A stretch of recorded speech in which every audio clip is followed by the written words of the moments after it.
Welcome to Lal అన్నర్. ఈ వీడియోలో మనం బాంబే హైకోర్టు ఇచ్చిన కీలక తీర్పు గురించి ఈ వీడియోని తీసుకుపోతున్నాం. మొదటి వివాహం అమల్లో ఉండగా రెండో భర్తను బర్నం డిమాండ్ చేయడం ఎక్స్ట్రాక్షన్ కిందకే వస్తుంది. చట్టపరమైన రక్షణలు దుర్వినియోగం చేస్తూ బ్లాక్ మెయిలింగ్కు పాల్పడితే ఉక్కుపాదంతో అనజాల్సిందే అని ధర్మాసనం వ్యాఖ్య చేసింది. క్రిమినల్ విచారణకు రద్దు చేసేందుకు నిరాకరణ. మొదటి వివాహం చట్టబద్ధంగా రద్దు కాకుండా అమల్లో ఉన్నప్పుడు ఆ విషయాన్ని దాచిపెట్టి రెండో వివాహం చేసుకోవడమే కాకుండా ఆ రెండో భర్త నుండి చట్టపరమైన రక్షణను అడ్డం పెట్టుకుని అలిమనీ డిమాండ్ చేయడం నేరపూరిత వసూలు అంటే ఎక్స్ట్రాక్షన్ కిందకే వస్తుందని బాంబే హైకోర్టు స్పష్టం చేసింది.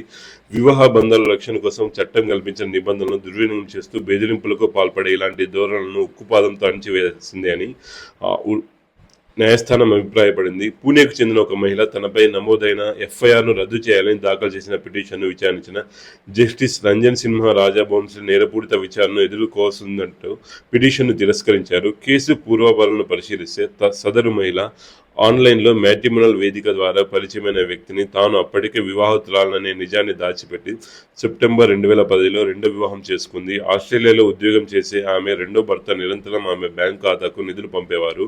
అయితే వివాహానికి సంబంధించిన కొన్ని వివాదాస్పద విషయాలు వెలుగులోకి రావడంతో ఆమె తన అత్తగారి ఇల్లు వదిలి వెళ్ళిపోయింది. ఆ తర్వాత ఆమె కుటుంబ సభ్యులు, బంధువులు కలిసి రెండో భర్తపై ఒత్తిడి చేస్తూ 25 లక్షలు ఇస్తేనే వివాదాలకు పరిష్కరించుకుంటామని డిమాండ్ చేశారు.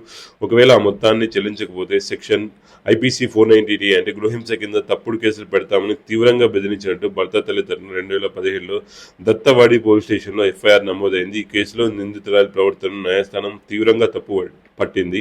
మొదటి వివాహం రద్దు కాకుండానే ఆ నిజాన్ని పూర్తిగా దాచిపెట్టి రెండో వివాహ బంధంలోకి అడుగుపెట్టడం ప్రాథమికంగానే చట్ట విరుద్ధమని జస్టిస్ బోంబ్లే పేర్కొన్నారు. ఆపై రెండో భర్త నుండి చట్టబద్ధంగా బంధం పొందే హక్కు ఉందంటూ రక్షణ పొందాలని చూడడం, నిధుల కోసం ఒత్తిడి తేవడం ముమ్మాటికి బ్లాక్ మెయిలింగ్ మరియు బలవంత పోస్టుల పరిధిలోకి వస్తుందని ధర్మాసనం స్పష్టం చేసింది. ఇది చట్టాన్ని చేతిలోకి తీసుకునే బెదిరింపు వ్యూహం అంటే ఆర్మ్ ట్విస్టింగ్ టాక్టిక్ అని కోర్టు వ్యాఖ్యానించింది. అయితే ఇదే కేసులో నిందితురాలి తల్లి, సోదరులపై ఉన్న ఆరోపణలు స్పష్టంగా లేనందున వారిపై ఉన్న ఎఫ్ఐఆర్ను కోర్టు రద్దు చేసినప్పటికీ ప్రధాన నిందితురాలైన సదరు మహిళపై చీటింగ్, బైగామి, బలవంత పోస్టులు మరియు క్రిమినల్ బెదిరింపుల కింద విచారణ కొనసాగాలని బాంబే హైకోర్టు స్పష్టమైన తీర్పునిచ్చింది. బాంబే హైకోర్టు ఇచ్చిన తీర్పుపై మీ ఒపీనియన్ కామెంట్ రూపంలో తెలియజేయండి. Please subscribe my channel. Thank you for watching. జై హింద్.